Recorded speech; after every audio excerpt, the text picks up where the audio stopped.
Hi there. My name is Jim Bell, full name James Dalton Bell.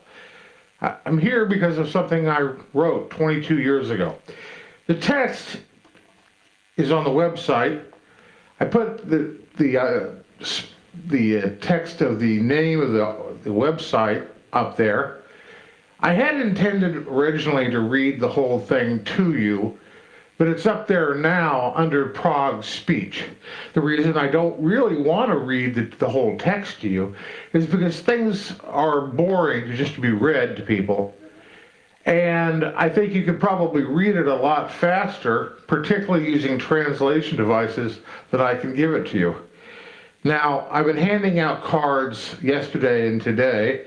I hope by now all of you at least have the opportunity to read the first part of the Assassination Politics essay and the press release and purpose of the organization. 22 years ago, I wrote a very controversial essay, and I gave it the extremely provocative name, Assassination Politics. Instead of 51% of the politicians, or people voting on which politician to occupy the office, I proposed that a much smaller number of people can decide which politician won't ever be in an office again. It was received with shock with a lot of people, but nothing even close to the amount of shock I had that 22 years later, people haven't properly addressed this idea. There have only been two, what I call intelligent analyses of my AP idea. One was an Indian jet fighter pilot named R. Sukumaran, S-U-K-U-M-A-R-A-N, who wrote an essay on the event of about 2004 when the federal government of the United States proposed an idea which was suspiciously close to my idea. It was dubbed terrorism futures by the news media. And they had proposed offering a betting market for terrorist acts on the theory that if somebody knew that a terrorist act was going to happen, people would bet on it. The price would rise like a stock market. And if it ever happens, the guy who predicted the event, the snitch, in other words, would get the money.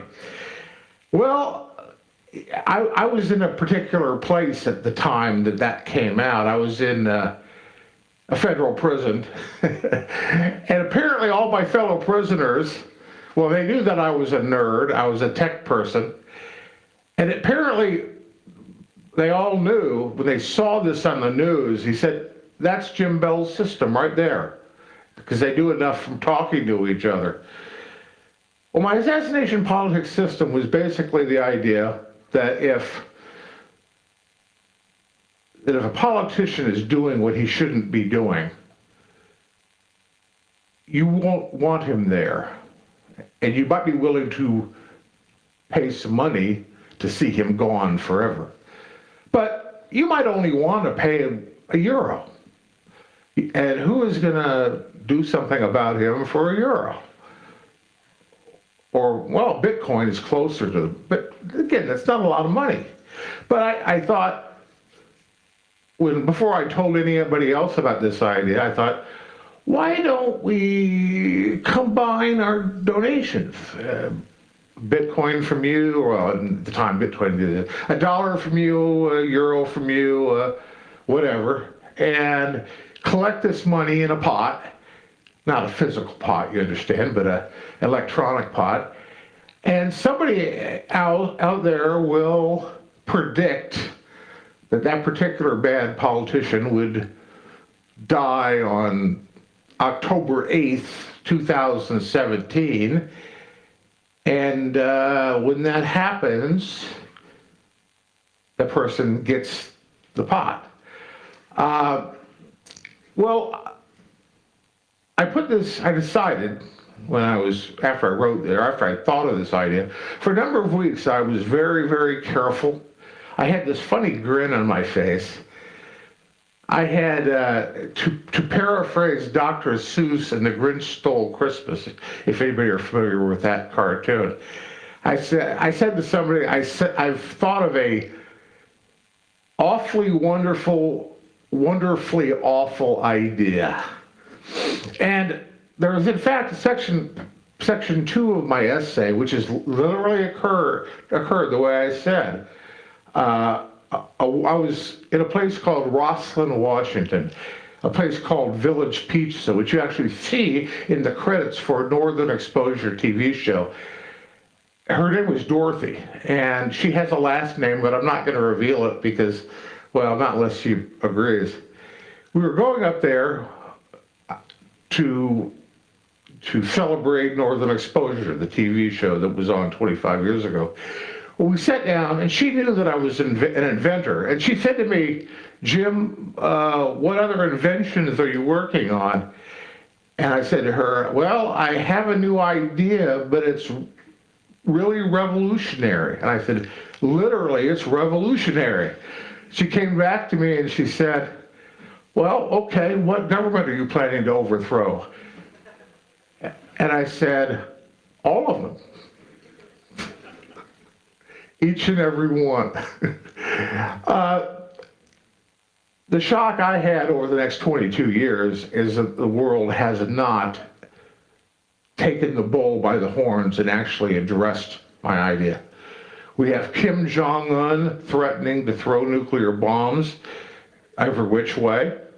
We have Venezuela, the government there running the place into the ground.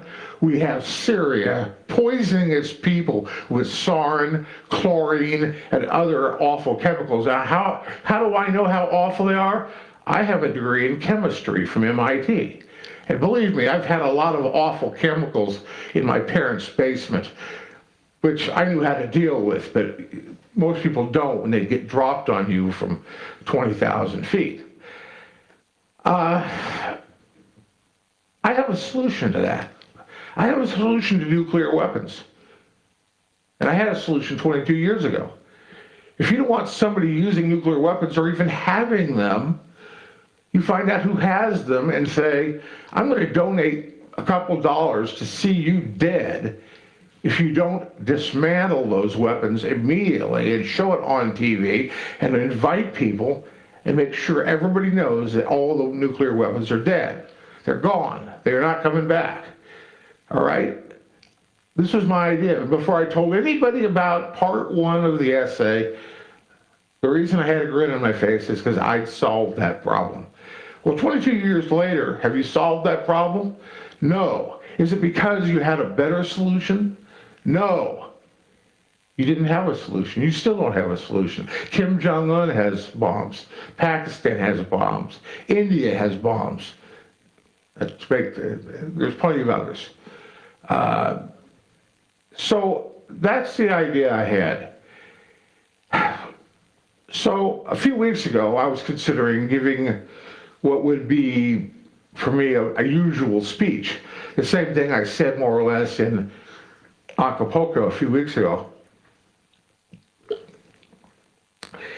But then it occurred to me, why not just not talk about it, do something about it? And I thought, what can I do about it? This requires publicity, talking, really amplified by internet. And I thought, yeah, that's fine, but that costs money, that takes time, and that doesn't generate the enthusiasm necessarily unless you have enough background and backing. So I thought, what can I do to liven things up a bit? I decided to finance this thing by asking for 1,000th of your Bitcoins. 1 in 1,000. If you're lucky enough to have 1,000 Bitcoins, I want 1 of them. If you have 10 Bitcoins, I want 100th of 1, okay? 1,000th of your assets in Bitcoins and Litecoins and Ethereum. Why do I want this? Is it because I really need that particular thing? Well, no, because I need to start an operation. I need to hire the best people. Philosophers, mathematicians, programmers, people in general who think of ideas, and I want them to do the analysis on the assassination politics idea that hasn't been done in 20 years. Okay, the thing that I thought when I was the only one in the world who knew about it, thought this is exactly what the world needs. And once they hear about it, it'll just be virtually automatic. They'll want to learn more. But no, it didn't happen. And I thought, what would it do if I were to ask for 1,000th of your Bitcoin? Well, 4 years ago, November of 2013, a guy named Sanjuro, or I nicknamed Sanjuro, who nobody knew about and I didn't know about, I got I guess it was a Tor sent email from Mr. Sanjuro. Mr. Sanjuro said to me, "Hi there, thank you very much. I'm going to implement your idea, and thank you for the idea." And I thought, okay. For one thing, the first thing I thought is, oh great, somebody's going to actually do it. Second thing I said, I responded in one email. I said, yeah, great, thank you. Second, I said, be really, really careful. Because for obvious reasons, a person who proposes running this system is going to be at a certain amount of risk. And I didn't say it directly to him immediately, but I did say in the cypherpunks list, if you know what that is, I said, I think he's making a mistake. Now, it wasn't that he was making this mistake of trying to implement my system. Whether he actually intended to do it, we do not know. His mistake was he was accepting only as a minimum donation 1 Bitcoin. All right? Now, when I wrote my assassination politics essay back in 1995, I was talking about donations of $1, 50 cents, 25 cents, even a dime. I was not talking donations of $300, because that's about what the Bitcoin was worth, maybe 200, 250. That's not what I was thinking of. I was talking about 1 million of donations of $1 each. And now maybe the reason why is because he had to process all the donations by hand. I don't know, I'm just guessing here. And that may be because he didn't have an automated system to do it. That was one possible explanation. But if you go back and you look at the price of Bitcoin during the period of October and November of 2000, or of 2013, it came from approximately, one figure I remember was like $206 in middle of October. I think it was up to about $3 or $3.50 at the time that I recall he sent me his email. Remember, I didn't know who this guy was. And I suggested at the end of my message that he contact an American journalist named Andy Greenberg. Now, Andy Greenberg was a journalist that originally contacted me in the summer of 2011 while I was in prison at Sheridan, Oregon. And he wanted to get a hold of me. They wouldn't let him or me have an interview with him. So I immediately wrote a letter, 5 pages typed, and I said, I told him a lot about what had been happening to me and what the government was doing wrong and badly.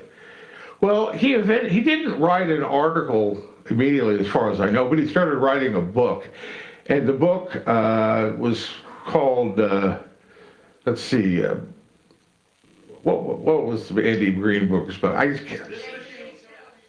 What's that?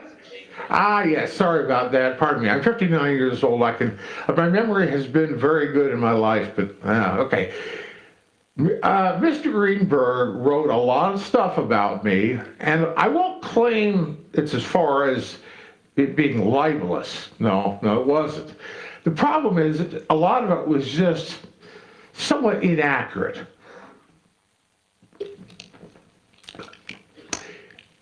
I won't go into the details of what was inaccurate. There's a lot of things.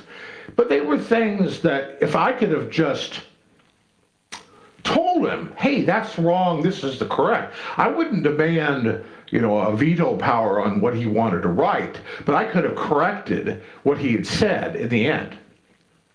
One of the most innocuous things I could have corrected him on was this. Back in 2000 or so, a journalist wrote about me that I was 6'3". All right? Do I look like I'm 6'3"? I've been 6'0" for the last 40 plus years. But that journalist back 2000 wrote I was 6'3". And I think maybe, I don't know whether Andy Greenberg wrote and said that, but that was what it was. Now, do you know why these people all thought I was 6'3"? Well, my picture was taken in front of those height rulers at a place called, SeaTac Federal Detention Center in SeaTac, Washington. And that thing looks like I was 6'3". I only found out 10 years later why everybody was thinking I was 6'3". Turns out when I got back to this place, I checked very carefully. Somebody had nailed the thing to the wall wrong, so it showed that everybody was 3 inches higher than they actually were. That was where that extra 3 inches came in.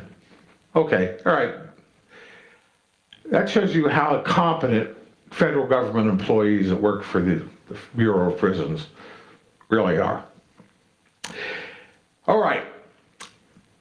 If you look at the Bitcoin price between October and November of 2013, it goes up from about $200 to $1,100. All right? What I should have done when I got that email, I should have sold everything I had and bought Bitcoins. I wish I could say I had been smart enough to do that. I don't think of myself as being a particularly devious person. But the fact that I only recently realized that was probably all it was, I'm sorry, but what can I say? It occurred to me a few weeks ago, if I ask for everybody's 1,000th Bitcoin, 1,000th of your Bitcoins, it's going to induce a lot of interest in the Bitcoin market. Why? Well, there's going to be a lot of people who are going to finally see the AP system analyzed to death. If there's a fault, I want people to find it. If there's an error, I want people to fix it. And eventually, after all this publicity and news and talking about it, once it works, if nobody else does it, I will implement it myself with anybody who will help. All right? Now, as I said, I would prefer somebody else actually implement it. I never wrote my essay with the idea that I would be the one to implement it, because I figured the desirability of the system would be self-apparent to anybody who looked at the system. It hasn't happened yet. I think the public needs to be told, and when they get over their shock, they will react as a lot of people do with a funny grin and say, that's what the world needs. I think eventually it will be implemented, but maybe by then the politicians and government employees will be ready to leave because they will see that it's not safe for them to stick around. Well, I believe that as a product of my asking for that 1,000th Bitcoin, and if I get a substantial number, let's say I get 1,000 Bitcoins, I can make a huge project with hiring a lot of people who are competent and can find whatever error remains in the AP concept, and then publicize the idea to enough people and get a consensus. And I'm not talking a 51% of the people consensus. AP has the magical ability that you don't need 51% of the people to decide, let's do it. If you had 1% of the people decide, let's do it, it would work. If you had 10% of the people decide, let's do it, it would work really, really well. Most people would never actually have to donate to the system. Why? Because we all agree, well, I shouldn't say we all agree who the bad people are. We all agree that there are bad people, and those people need to be taken out of office. Or these people need to be convinced to resign permanently from their offices.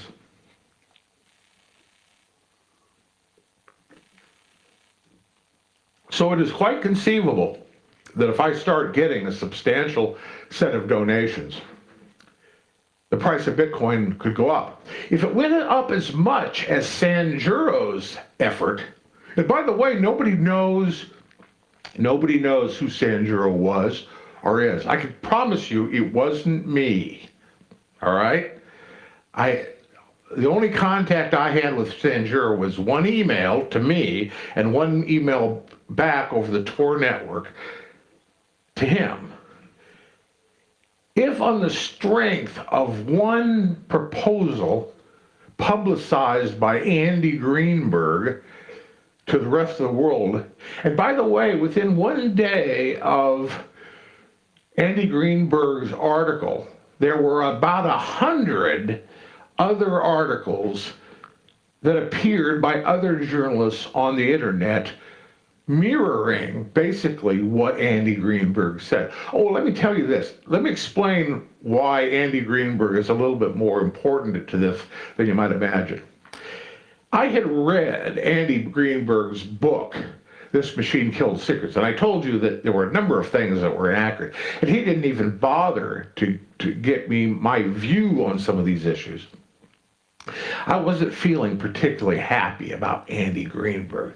I wanted to do Andy Greenberg a dirty deed. So when Sanjuro showed up, I thought, what could I do? How could I manipulate the system to do something bad to Andy Greenberg? So I said, okay, Sanjuro, please contact journalist Andy Greenberg, who has been helpful to me in the past, and he might be interested in publicizing your idea. Because I was trying to get Andy Greenberg thrown a hot potato. Now, can you imagine getting thrown a hot potato where you can't catch it because it's too hot? I wanted to put Andy Greenberg in a very embarrassing situation. Later on, I was going to say, Andy Greenberg was told about this system and he didn't want to write an article about it. Well, the problem is that a week later, after I sent that email back through the Tor network to this guy named Sanjuro, much to my surprise, Andy Greenberg actually wrote an article about this in Forbes magazine, and a day later, 100 articles appeared all over the internet. It became an explosion of publicity, and I was astounded. And the price of Bitcoin shot up. It might have been around $350 at the time the article appeared. You'd have to go back and do the check, but it went up to $1,100. So somebody was buying Bitcoin in the early October, I guess, in anticipation of all this, somebody sent me an email, and I told him to go to Andy Greenberg. And Andy Greenberg did what I didn't expect him to do, and he wrote an article, and the price of Bitcoin went to $1,100.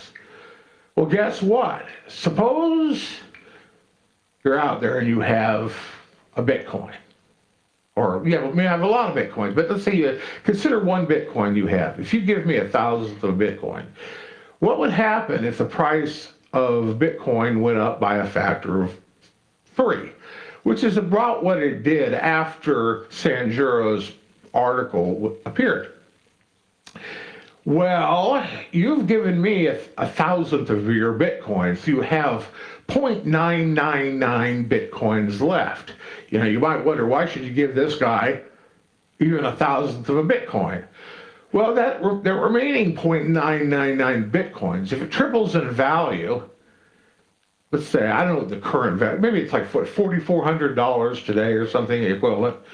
All right, if that $4,400 Bitcoin, and you take off $4.4 because you've given me 1,000th, if that triples in value, that you then have about 13,200. So you're better off by $8,800, and I'm $4 richer. Of course, that $4 may be multiplied by the increase in value or something. So you might say, you're doing me a favor by giving me that $4.4 equivalent. But on the other hand, I'm doing you guys a favor by making the price of Bitcoin go up by whatever it goes up, a factor of 3. Now, the difference between me and Sanjuro is probably a lot of things, but one thing is nobody knew who Sanjuro was. Nobody knows who he is. He didn't do what he said he was going to do. I will. I'll be around. Everybody knows who I am. And when I say I'm going to research it and publicize it and debate it, and I'm serious, I'm going to do it. Now, whether I will implement it and actually run it, that's decisions that have to be made in the future. I believe that as a consequence of my project, the Bitcoin price should double, triple, or even quadruple, quite possibly in the next few weeks. All right? Now, so far, I've only publicized this at this meeting, or this organization. But shortly, there is going to be publicity coming out. So I'm different than Sanjuro. I actually intend to do what I say I'm going to do. And I think I have even more credibility than Sanjuro. Sanjuro is simply a person who took a screen name of a character in a couple of Japanese early 60s samurai movies, and he made a claim, I'm going to implement Jim Bell's AP system. That's all he said. And yet the price of Bitcoin went up. All told, before he was, $206 or whatever, all the way up to $1,100, and $300 from $300 to $1,100 after the article appeared. So I suggest that my statement of what I intend to do is far more credible than a fictional name, Sanjuro, what he said he was going to do. So if you were betting on which one to bet on, you'd bet on me, because I'm sticking around. I'm not somebody you don't know. I wrote that essay and I published it in my own name, Jim Bell. Okay, well, what my true name is James Dalton Bell, but on the internet I always go as Jim Bell. I could have published it anonymously. Sure, I could have. I would have spared myself a whole lot of shit. Sorry about that. But as far as I knew, the wisdom of the concept would be apparent to all who saw it. That it took 22 years surprised me most of all. So I have a good reason to start this project, to do the things that should have been done 22 years ago. But I want the people who donate to this project to get back way, way more money than they actually donated. As much as 1,000 times as much. If the price of Bitcoin goes up by 3 and they donate me 1,000th of their Bitcoin, they will be far ahead in the game. And I intend to do the project that I say. I will, in fact, hire people or volunteers or whatever, and they will analyze the AP idea and prepare the world through publicity for the concept. Isn't that what we want? Part of it will be polling people, literally asking people, do you think you want to have this thing operate? Everybody has a say. I will, in fact, challenge people like governments and say, look, this proposal will eliminate you as a government. I'll say, what is your reaction to that? Why shouldn't you be killed? Why is the government necessary anyway? They won't have an answer. Remember the statistic. In the 20th century, 260 million people were killed by government action. If you consider that wrong, wouldn't you consider, for example, it would be better if, say 2 million government employees had been killed and no civilians? Isn't that an improvement on society? I think it is. Anyway, the speech that I intended to give is on the web. It's on at that website. It's labeled, confusingly, Prague speech. And I'm serious, okay? I'm serious. When we have Kim Jong-un threatening to throw nuclear weapons at us, or wherever he wants to send them, people in, for example, Tokyo probably ought to feel rather nervous. They have a whole lot of money tied up in something called Tokyo, and not since Godzilla has threat to Tokyo been as serious as this. Seoul, South Korea, for one. But Kim Jong-un's rockets go easily to Seattle and San Francisco and Los Angeles. I happen to live in Vancouver, Washington, which is a small community across the Columbia River from Portland, Oregon. The only reason we're probably at risk is because if they have an inaccurate targeting system and they're trying for Portland, they might accidentally hit Vancouver. But I'm not staying up at night worrying about that. Is it ethical to kill people's leaders to solve the problem? The federal government, American federal government in about 1983 published an executive order, 12333, that was the number. And it outlawed, it banned federal government's use of assassination of foreign leaders. That may have sounded nice. Man, we're not going to engage in assassination. But why did they do that? For good reasons or for bad reasons? One of the problems with using assassination against your enemies of the leadership is that they could use assassination to kill your enemies. As I think I said in the essay, the Assassination Politics essay, the leaders of your country and my country and the other guy's country have a lot more in common with each other than they do with you. They drive in the same expensive automobiles, they fly in the same jets, they eat the same good food, and God forbid, if you kill one of their leaders, they kill one of your leaders. And I'm not talking about the reaction of the ordinary citizen. I'm talking about the leadership. Does the leadership want to engage in actions that might end up resulting in their own deaths eventually? I don't think they do. Which is why when that Executive Order 12333 came out, this wasn't good news, this was bad news. Because what it meant was that if any time in the last 32 or 33, 34 years, the federal government of the United States had the ability to kill Kim Jong-il or Kim Jong-un or Assad, the president of Syria, or something like that, they would have said officially, no, we're not going to do that.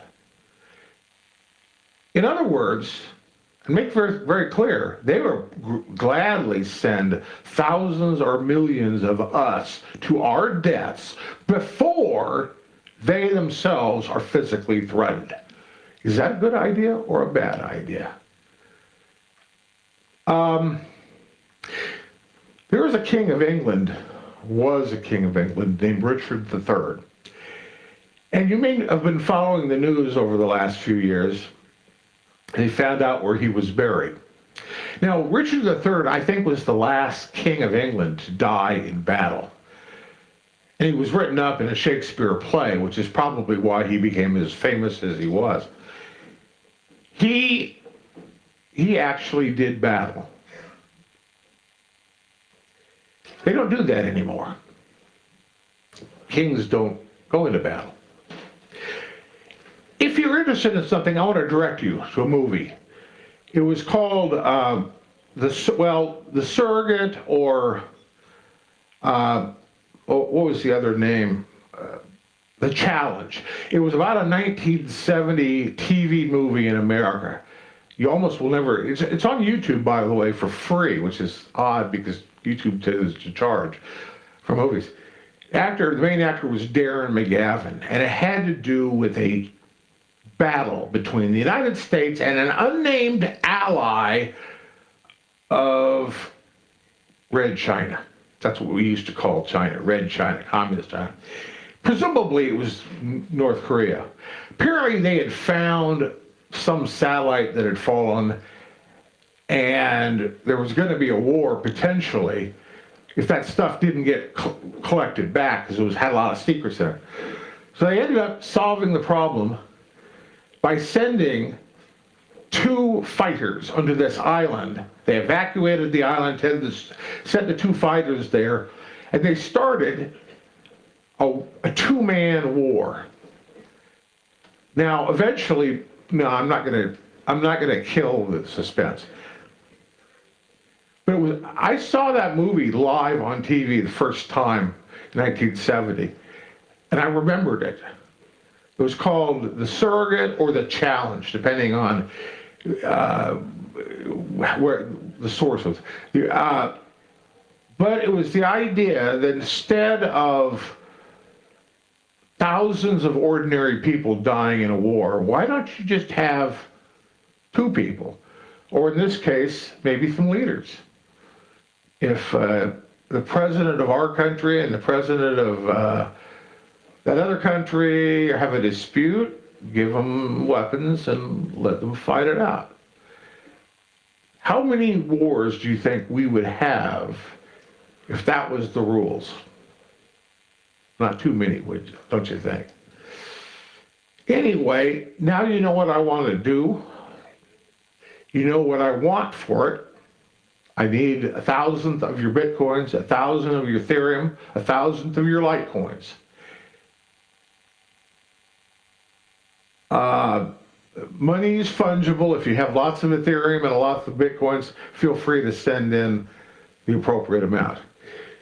Do you think I'm being unfair to ask for 1,000th of your Bitcoins if, and by the way, you don't have to send them in immediately. Wait a few weeks. If the price of Bitcoin triples and you've made $8,000 or more on your Bitcoin, and that during that rate, is it reasonable to say 1,000th of $8,000? Is that reasonable or unreasonable?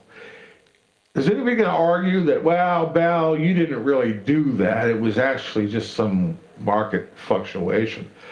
I think most people around here would agree that if the price of Bitcoin triples in the next few weeks, it will be because of me. It's a good project. It'll be fun to do. It'll get people to think. And it might cause a lot of politicians to resign, because I'm thoroughly convinced these people are afraid. They know what happens. Now, remember what happened in 1989? Are any of you old enough to actually remember 1989?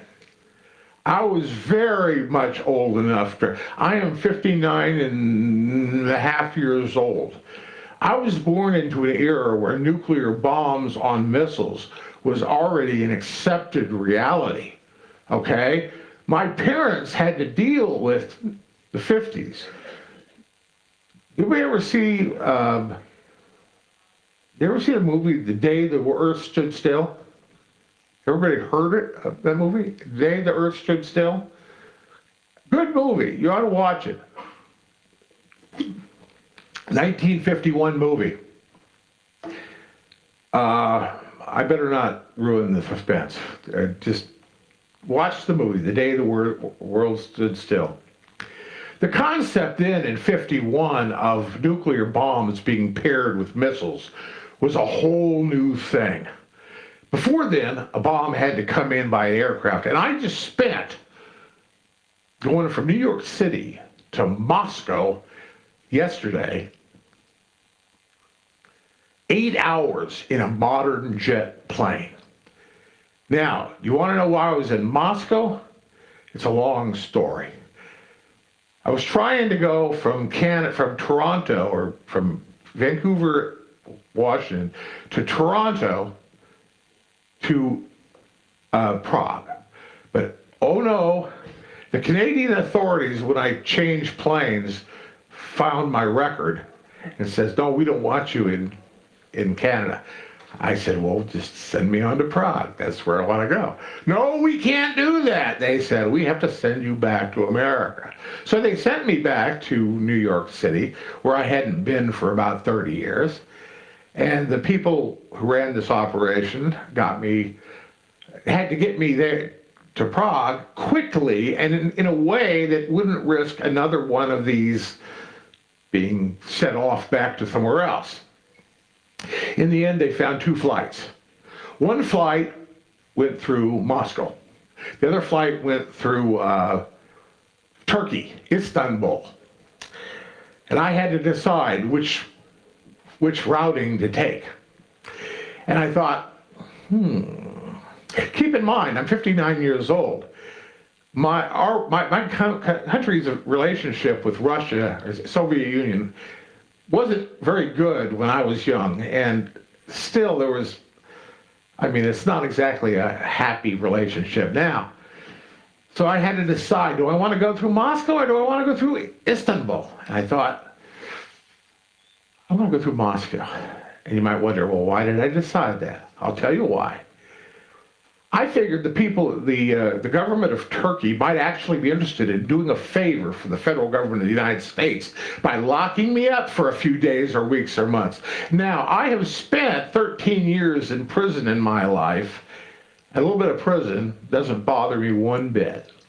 I've been in solitary confinement for a year, and I'm happy, okay? Solitary confinement is not nearly as bad, for me at least, as most people would think. I didn't want to give the Turkish government the opportunity to do the federal government of the United States a favor by locking me up for a week or two before I could get here. So I said, send me to Moscow, because I didn't think that Moscow would do the federal government of the United States a favor by locking me up. And in the end, maybe they just didn't. I don't know. They ignored me. They didn't pay attention to me. Russia didn't, and sent me on to Prague. Google search Vladimir Lenin sealed railroad car if you want to know about my joking thoughts as I was going through Sheremetyevo whatever the name of the Moscow airport is, Sheremetyevo. Is that right? Anyway, the Russians effectively allowed a sealed airplane to carry a revolutionary named Jim Bell to get to. It's really funny. I know it doesn't sound funny, but when you Google search Vladimir Lenin sealed railroad car, you will understand what I was laughing about as I as I left Sheremetyevo. Am I doing the right thing? Am I doing a wrong thing?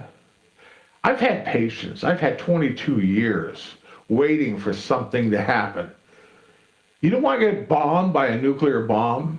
You don't want to get sent off to a war, all right? You don't want to have people in a country you never have seen to get gassed and murdered, do you? Well, if you don't, then one of two things has to happen. Either you have to accept a proposal, or you have to find a better proposal to get rid of it. You can't just throw up your hands and say, we don't want to make a decision. Okay? Because that's effectively what you're doing. If you say, Jim, we don't like your idea. It's so icky. It's so weird. Well, it might have seemed weird by people back in 1995, but you guys have had the ones that are old enough to remember, have had 22 years to think about it. And I'll tell you, if any one of you had thought of a better solution, I think you would have proposed it, maybe anonymously. Maybe I should open it up to questions.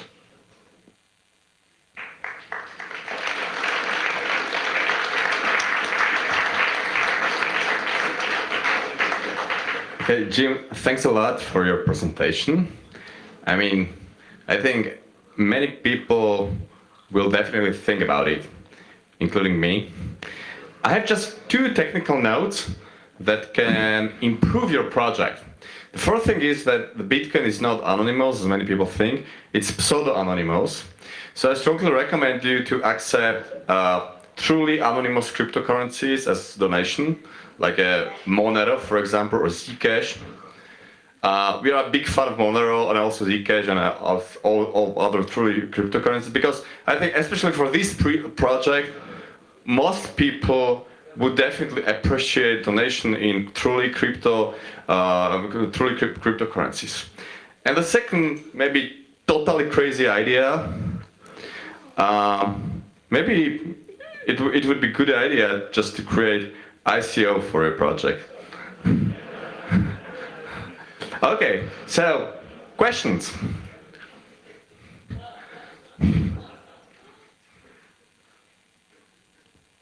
So I haven't read your essay, and I'm eager to read it. But this reminds me about some way golden period of anarchy, where a lot of anarchists killed kings and country representative in a period where they had a very big importance in the culture of people, and this caused a big change in the culture. They removed this concept of the king of being something inviolable, and as a reaction, the system had to invent Interpol and other things. But the impact was definitely positive, but yet we have this oppressive system again. How do you compare your idea and how it's an improvement on this historical leaders killing? What I'm proposing essentially amounts to a revolution. But the problem is that almost every revolution in history has been either bad or a disaster. Because usually what happens is governments get taken over by or from bad people, and it goes into the hands of people who are possibly equally bad.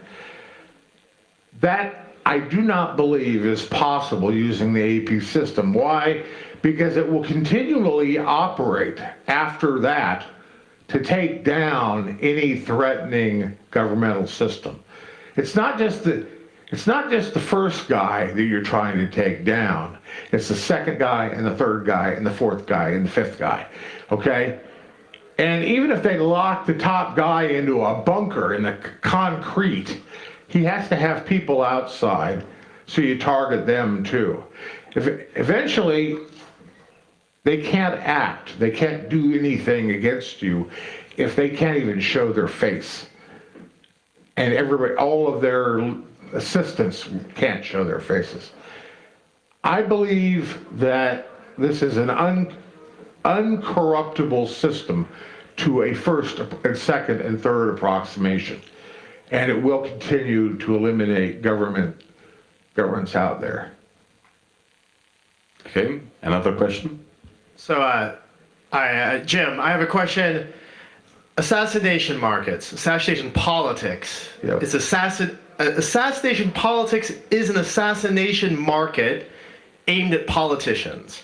Basically, yes. Yes. Now, the last talk, and many people here believe that the true political power is moving away from politicians to technologists. So could you imagine that there would be an assassination market for technologists, for scientists, for people who do shitty ICOs, for these sort of things? And in which case, maybe Ted Kaczynski would be kind of, his idea was that we should murder technologists. So I think that the issue that I have with assassination markets is how do you prevent people you don't want being assassinated from being assassinated? Or do you actually think politicians will always be the most unpopular people in the world? Well, I considered that before I wrote part 1 of AP. Look at the end of part 7. I said when the AP system starts running, if it accepted all donations and all bets, there might end up being millions of people who were previously in power or thrown out of power. And they'd still have their money, though, probably. And they would be looking for an enemy, and they would find one in me, and they would have the technology to get and retaliate against me. So I said I might be the first victim of the operating AP system. What decision did I make? Did I shut up? No, I published. Read end of part 7 in AP. I anticipated this. I'd like to end that comment by saying, if I ran the system initially for the first, say, couple of years, I'd have a rule that says only politicians and government employees could be named. Why? Because there would be no decision-making system like a court system like we currently have. So if we name only government employees, they've already collected their money by taxation. They've already offended us with respect to the non-aggression principle, the principle of libertarianism. So I would feel comfortable with having a system simply say that every government employee is targetable. After that, after the governments have been taken down, there has to be set up a new system. While it would be theoretically possible to replace the criminal justice system of every nation with assassination politics, the problem is there needs to be things called investigation and fact-finding and decision-making. So I thought, even before I wrote the first part of it, I realized that ultimately we're going to have to end up producing the post-AP equivalent of the criminal justice system. Oh, they would be using the same buildings. There'd be multiple court systems. It would be voluntary. Nobody would be forced into court. They'd be forced into court if they were convicted or if they're charged with a crime, in the sense that they don't want somebody to just donate them to death. They want to be able to say that they're, I didn't steal the car. My wife was having a baby. I had to take it to the hospital or something. There has to be extenuating circumstances, and if so, you don't just accept money to kill them. Well, okay, that's fine. We'll have what looks sort of like today's court system, but it'll be based on entirely different principles. Those kind of things are needed and will be implemented. eventually. And that's part of what my Jim Bell project is. We need to design a new society to replace what we have today. Next question. Just now to your question, what you describe, it's already here happened in the past. There were some primitivist attacks, who are primitivist. They really made terroristic attack against some scientists, and they killed some scientists just because ideologically they're strongly against technological evolution or technology at all. Just this already happened in the past. Another question. It seems to me that after the first assassination market is complete and we move on to the second one because there's no more government and like you said, we would have to build something else. An unforeseen consequence could be like people won't use Facebook anymore because no one wants their face out there. No, people will stop trying to be famous. People will stop doing frivolous things for fame and glory because they would be targetable. Do you have any other unforeseen results or hard to predict results that you've thought about as a consequence of these types of economic reward systems? Yes, I did go through precisely that kind of analysis before I wrote part one. One thing I question is the issue about villains in movies. Actors have long said that it's more interesting to play a villain than a good guy in a movie. You can be a villain a lot easier and better than a good guy. But what happens if your job is playing a villain in the movies? Is it possible that people will donate to you just because you're a villain? You're a bad guy. And I thought, how would you make movies under those circumstances? Well, hopefully, people will see through the fact the guy is not really a villain. He's just a good actor playing a villain. That's one possibility. Another possibility is, well, the actor who plays villains might be paid a lot more than the good guy. Why? Because he's taking a risk. Yes, that's a very valid thing. Now, though Facebook did not exist when I thought of this idea, Facebook, I guess, was thought of, 8 or 9 years later, if I'm not mistaken. I recognized there was a risk to being a public figure. Yes, it's going to change things. Yeah, I say in my essay, if you ask yourself the question, what's going to change in society when AP is implemented? It would take a lot less time to answer what would remain the same. It's going to have to be a new society, all right? It's going to be, you've heard the saying, Chinese saying, may you live in interesting times. Because to a Chinese or most other people, interesting times meant war and famine and disasters, okay? So that's a curse when you say, may you live in interesting times. Well, I believe, long before I publicized the essay, assassination politics, it's going to actually usher in a very boring society. People who cause trouble are not going to want to cause trouble anymore. It'll be a polite society. Have you ever heard the saying, an armed society is a polite society? Now, I know most of you are Europeans, and your reaction to guns is probably different than me and Americans' reaction to guns. Huh? Reaction? Well, what do you mean? Well, I don't know. It depends on your definition of rational. One of my best friends for many years is a guy who lived up in a house northwest of Portland, Oregon, who had in excess of 100 guns. Okay? He collected, for example, M1s, which was the standard United States military rifle of World War II. And they were made by a lot of different American companies because during that wartime, they just farmed out this production. Well, I'm not allowed to own guns anymore. I'm what's called a felon. I'm not legally in America, I can't own a gun. But lots of people have guns. And I don't consider a person who has 100 guns necessarily any more dangerous than a person that has one. Okay? When they talk about stockpiling weapons, that doesn't faze me. That guy's a collector. Okay? Now, we've had an incident recently in Las Vegas, which I'm sure everybody's heard about, which is a problem. We don't know why he did what he did.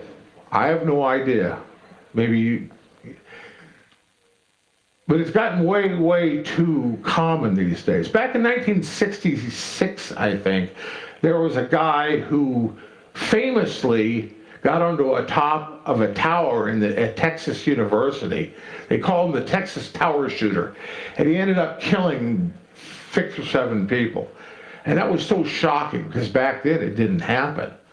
And I remember that. Not immediately, but they didn't have very fast, communication back then. I probably was in school at the time, and I was probably 1,000 miles away. But yeah, those incidents do occur. That's true. But the problem is, if you try to ban guns, you'll get those incidents as well. What's that? Maybe we'll learn. Maybe we'll learn. 3% of the Americans own 90% of the American. Yeah, okay. Well, do you think that a person who owns 10 guns is 10 times as dangerous as the guy who's owned one? Well, if you look at the mass killings, yes. Well, it's true that people who kill a lot of people tend to, they can own a lot of guns. That doesn't mean... Sorry, I have another question, and I've got the microphone, so maybe, yeah. All right. Yeah. Good. I think that your system is pretty much undemocratic because, from my point of view, the incentivation for this assassination is money. So people that have a big purse, that have a big money, like Bill Gates or Peter Thiel, so they will have a bigger influence on politics than ordinary people that don't have so much money. So what you're doing is simply you're building a channel to influence politics by money, and there's no transparency because the donations are anonymous. So if you donate money to political parties, let's say in Germany, then these donations are published, and then there's kind of an oversight by an informed public. But in your case, they're anonymous donations to influence the politics with money, and there's no transparency. I don't see how this can improve the political system. By eliminating the whole concept of politics, taking away the principle, I'm a libertarian. I've been a libertarian all my life. I realized I was a libertarian in 1975. Libertarians are motivated by something called the non-aggression principle, or the non-initiation of force principle. It's been humorously described as the rights of my fist end at your nose, okay? I can swing my fist all around until I get to your nose, in which case my right ends, all right? In other words, non-aggression. We have a society where almost everything today is done by ultimate threat of government force. If government force, they don't show up automatically. If you don't pay your taxes, they'll send you some threatening mail. If they still don't send if you don't send your taxes, they go to your bank and take your bank account. Or if you don't have a bank account, you have gold, they break in and take it. So ultimately, governments are based on the ultimate threat of violence to you if they don't get what they want. I want to end that. The end of threats. Promotion of a libertarian society. Now, when I realized I was a libertarian in 75, it wasn't like the libertarian literature convinced me. when I read that literature, I knew I was already there. I think I was like 17 years old at the time. I said, hey, this is what I've been thinking all my life. Why is it this way of running things is not the way people run? And what I'm really trying to do effectively is eliminate the concept of politics. Politics is buying and selling influence. And I want to eliminate that concept. I want a minimal thing that you might call government. We're going to still have roads. Somebody has to build the roads. They have to be paid for. We're going to have street signs. We'll have street lights. Past that, do we need government? I don't know if we do.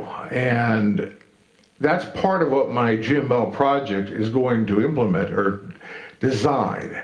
How does society work when you no longer have that coercion? It's something that has to happen, the research and the development. Any more questions? Okay, there is a question from Anonymous. I'm going to ask this question behind of him.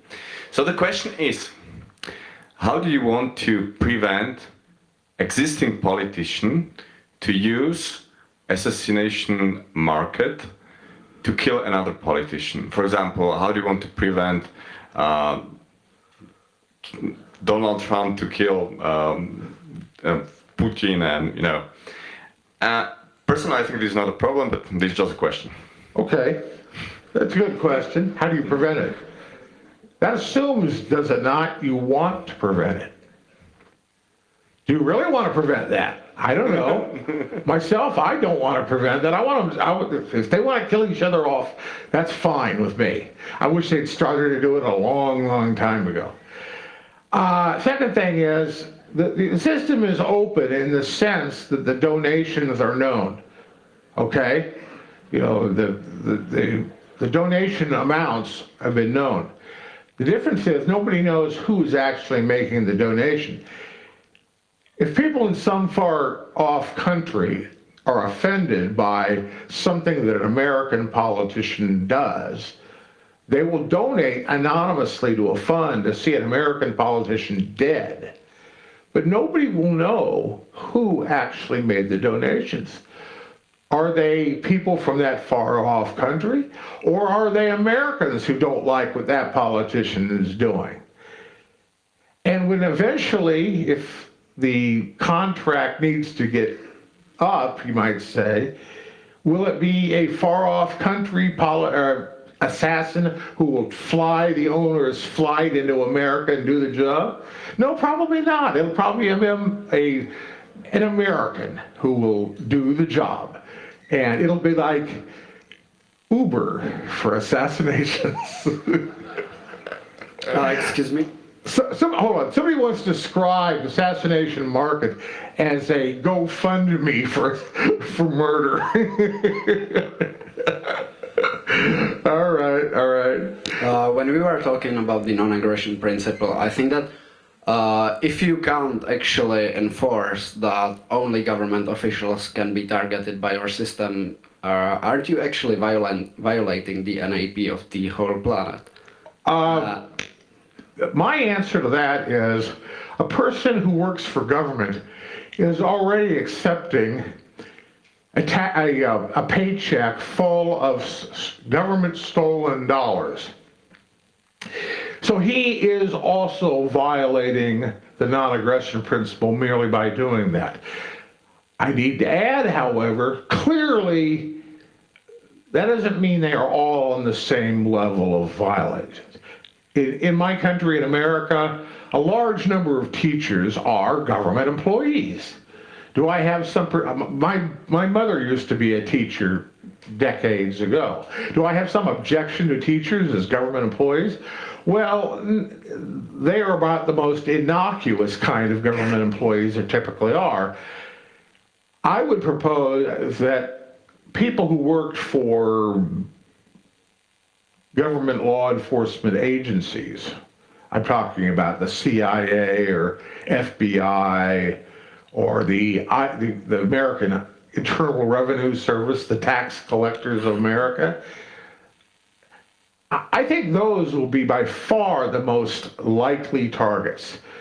It isn't like you're going to have a pot of little chits with the name of all government employees, including teachers, and you just throw in a hand and pull out one and, you know, Mary Jones, first grade teacher in Hoboken, New Jersey. No, that's not going to happen.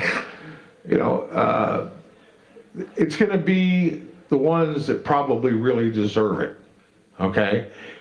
And I'd say after a year or two, when most of the scores will have been settled, mostly by people agreeing to quit their job, pay the money back, and apologize for what they did.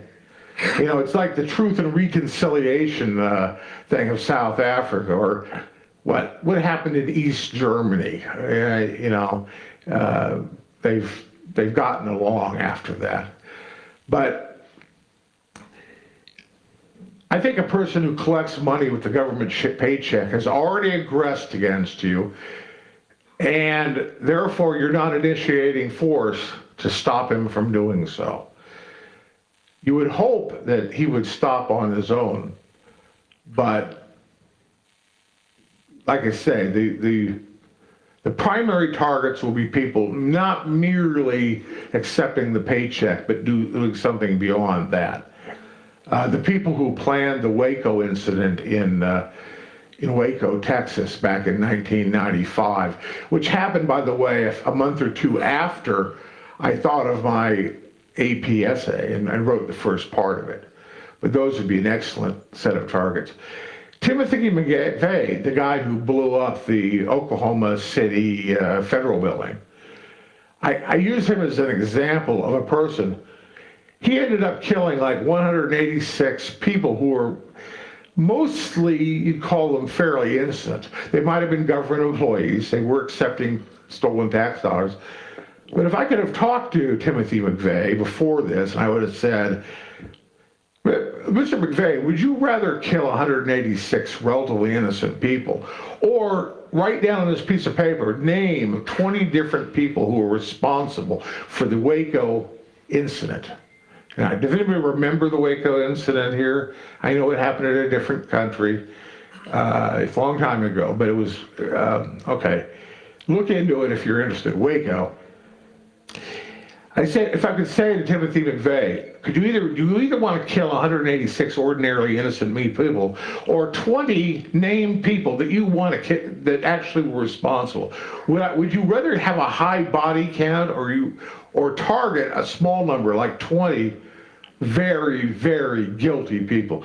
Does anybody think that Timothy McVeigh would have chosen the former, to kill 186 or 168 innocent people? Anybody? No. Do you think that he would have chosen to kill 20 very specifically named people? Come on, guys, one or the other. Never mind. Okay. The point is that he didn't have, in his mind, he didn't have an alternative. He couldn't kill 20 very specifically named people. So he killed 168 relatively innocent people. I am saying give people like that the ability to target the 20, the 30 very guilty people, rather than feeling that the only thing they can do is set off a 2,000-pound bomb a few tens of feet from a huge federal government filled with relatively innocent people. So I have to apologize for not reading your essay first, but so maybe you have addressed this. But hypothetically, if a target dies and there are no predictions against that target, what happens to the rest of the money? Well, of course, when I'm talking about this system, the organization, what I call it an AP organization. the one that actually takes the donation. They will have their own rules and policies and practices. And there may be multiple ones of these organizations. There might be a dozen organizations. They could decide, if somebody dies and nobody comes in and claims it, or say somebody dies and it wasn't clearly responsible for it by anybody, there may be a mechanism set up to provide a refund.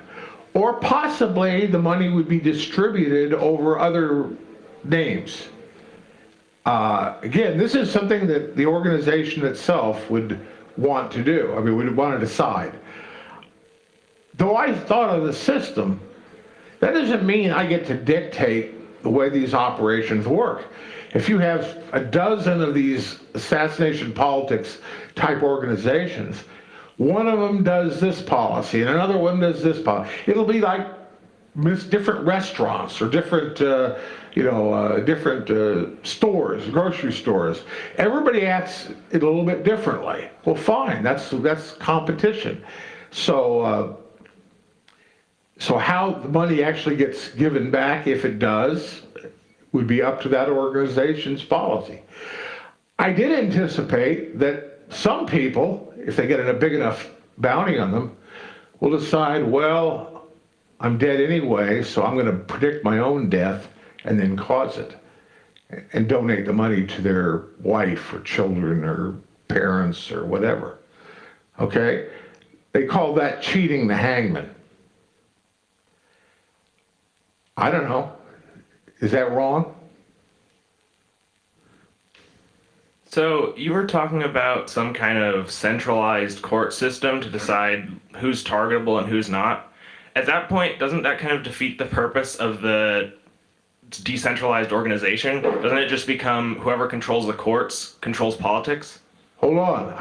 I described the fact that it would be a court system, a post-AEP court system, but it wouldn't just be one court system. It would be competing court systems. Let's call them dispute resolution systems. If you and somebody else has an accident, somebody might actually be guilty, but most people would not think that being killed is a proper punishment for being guilty of a car accident. All right, if a person gets a lot of car accidents and doesn't have any responsibility forever, or for these, donations might build up on him. He might be much prefer to go into a court, not the court, and take his chances. And they would work like ordinarily courts work. They take witnesses, they consider the issues, investigators. And eventually that guy may be sentenced to pay a fine, or may actually be fined to be locked up in the post-AP version of a prison. Fine. If that's the way they want to choose it, they will choose it that way. So it's one of those things that a society will have to decide to do. But remember, we're not talking one court system. We're talking about multiple court systems, 3 or 4 or 5. And if one court system ever gets abusive in one way or another, people will simply never choose it to be the dispute resolution system. Any other questions? Okay. So some people say that politics is show business for ugly people, and the results of elections are popularity contests, and this is kind of like a negative popularity contest, and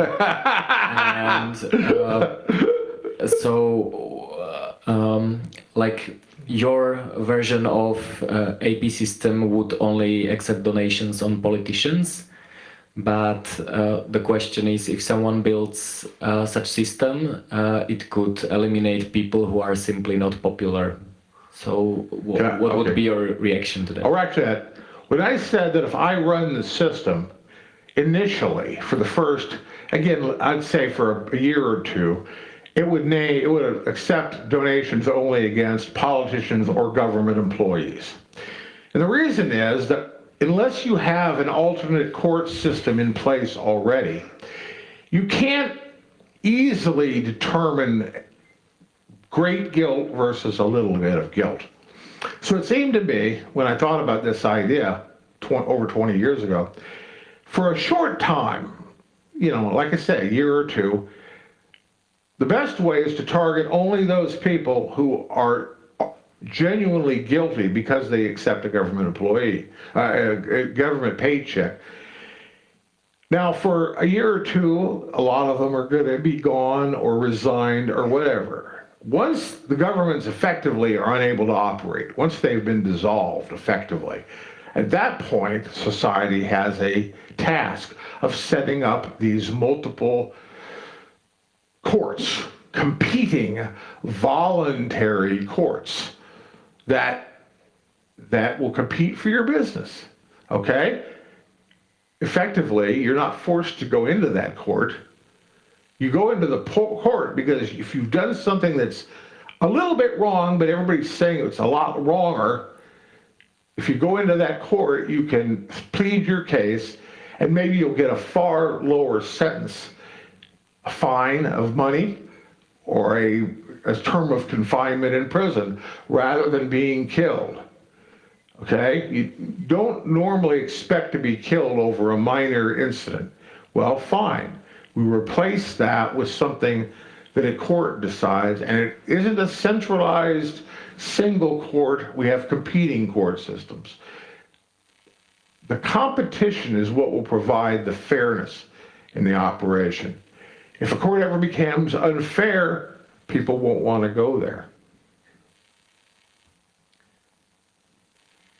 So another point that's worth making relative to this is that it's not simply death that can have a bounty.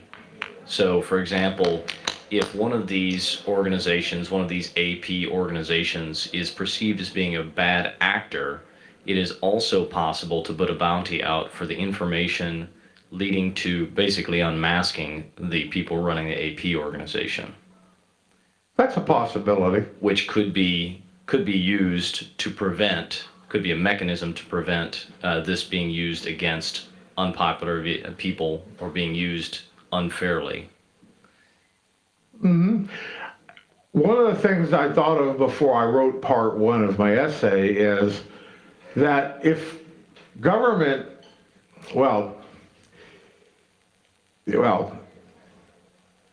because there are potentially multiple ones of these AP operations, imagine one organization will just take any name, regardless. The other organization has careful criteria. Well, I believe that the careful organization, their prices will be lower.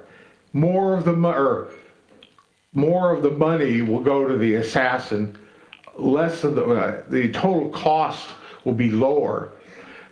The uncareful, uncaring organization, their prices will be much higher. They will take a huge cut. Why? Because there won't be nearly as many of those organizations, okay? So you'll have to pay a hell of a lot more to get somebody killed in these, what I'd call unethical organizations. And in addition, if you're the only person on earth that says that person needs to die, you're going to have to put out a lot of money now, aren't you?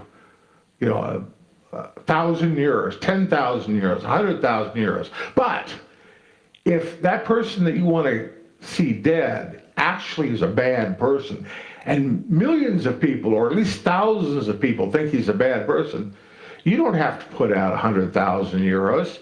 You might put out €1. This system will be set up in a way to make it very hard for one person to just suddenly decide randomly that guy is bad, or that guy is bad, or that guy is bad.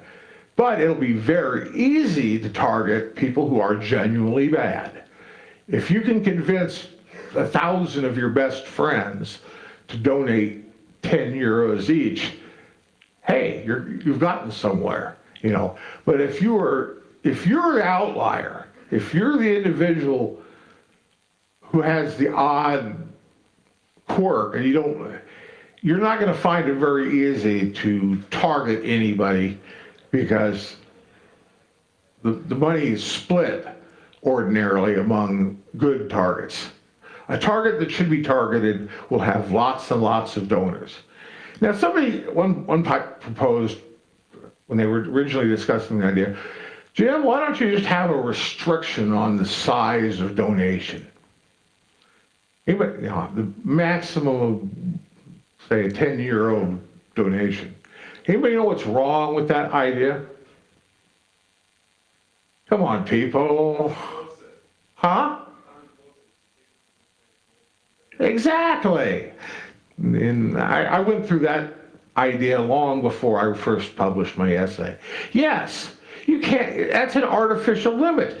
If these donations are anonymous, you can make 1,000 10 euro donations, and you get, so it's not practical to say that there's a maximum donation, okay? Because any such donation system that's intended to be honest and anonymous will not be stopped by that. But the thing that will be stopped is if one person is the only person that wants to see you dead, then he'll have to fork over all the total costs, which will be high. If a million people want to see you dead, they only have to give you a dime each, a million of them, and that's probably going to be enough. Can you see there's a huge difference between those two scenarios?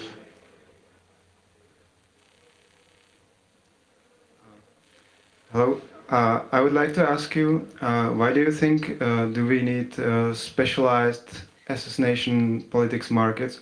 Because Pavel had a talk today about anonymous decentralized prediction markets, and if I understand it right, these prediction markets are something like a generalization of these assassination markets, because I can bet on anything, like I can bet on baseball, soccer, and even I could bet on somebody's death.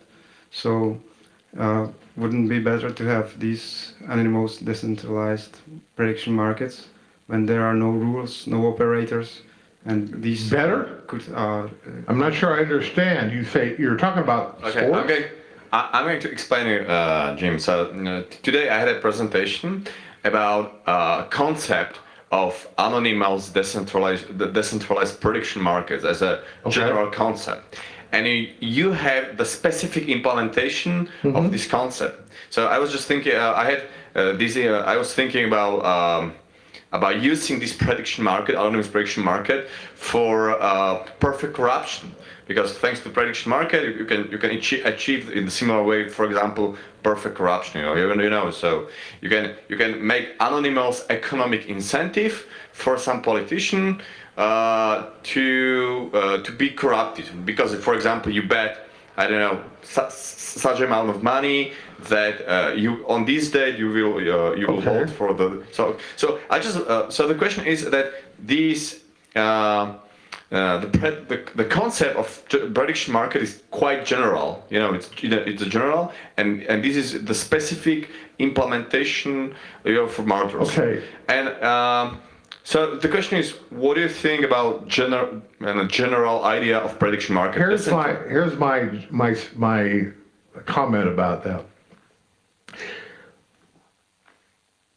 The solution to corrupt politicians, one solution, is to simply not give politicians the power to do things that somebody else might want to donate or to give money to in the form of a bribe.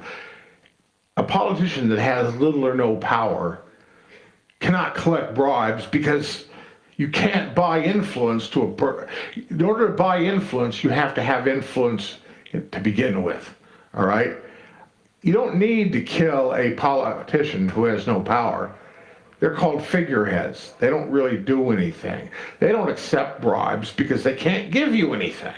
The only politicians that really can accept bribes are ones that have enough power to actually give you Jiminy Christmas. What is that? I don't know. Okay, anyway, as I said, politicians that are without power they're uncorruptible by definition because they can't do anything for you. The problem is when we start giving politicians power, they start using it. Politicians didn't have a lot of power in the 1800s, for example, in America, all right? A lot of America was just one big wilderness, you know. People didn't see a politician. You know, they might have occasionally heard of one in a newspaper. People in that era just didn't have influence that they could sell, mostly. There were some exceptions. I'm in favor of not giving politicians power or dropping the power to the minimal level that you need to have. For some reason, something popped into my head. A comment, a joke about an honest politician. An honest politician is one who stays bought. Think about it for a bit. An honest politician is one who stays bought. In other words, you pay him money to do something, he does it for you. If he changes his mind later on, he's clearly not honest. Oh, I don't know. What can I say? Okay, I have a question. You said that your system will be prevent that bad politician wants to kill another bad politician. If try to imagine if I am the bad politician and bring, for example, 1 million people, which be manipulated by me, and send you €1 per each, €1 million to kill another politician. How do you prevent it? I don't. Well, so everybody. Hold on. That was a joke, actually. The only reason you'd want to collect that money is if that politician be killed had done something that involved influence. If he doesn't have influence, no one would want to kill them. In addition, the first politician who collects all this money, why does he want to collect this money in the first place? I mean, if a person has money, ordinarily what you want to do is keep it and spend it for yourself. There must have been a reason that that particular person had a reason to collect €1 million to kill the other politician or whatever it would cost. Underlying that is where the problem really is. That there's something going on that requires influence and people are trying to get that influence. If a politician, if I'm a factory owner and I'm trying to build a new factory somewhere, and if they're regulating me, and I'm considering bribing the politician or getting rid of the politician, it's because somebody gave that politician political influence to do what he's doing right now. And the goal here is, if one politician has a motivation to kill another politician, it's because somebody has too much power, and somebody's exercising too much power, or wants to exercise too much power. Okay, and probably the last question. If there are some questions. Okay, so in that situation, I would like to thank you a lot, Jim, for your interesting presentation and very comprehensive answer. Mm-hmm. Thanks a lot. We're really happy that you came here finally, because many people couldn't believe that you came here and you are finally here. So big applause, please. Thank you a lot.